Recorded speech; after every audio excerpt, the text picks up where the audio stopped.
Vote কিংবা আমরা সিলমেরে আসি নাই। আমি দুইবারের মেম্বার এবং প্যানেল চেয়ারম্যান। আমি 17,196 ভোটে নির্বাচিত হয়ে এসেছি।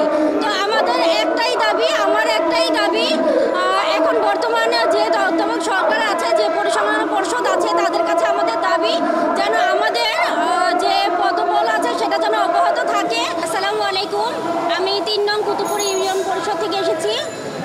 আমার নাম অনামিকা হক প্রিয়াঙ্কা।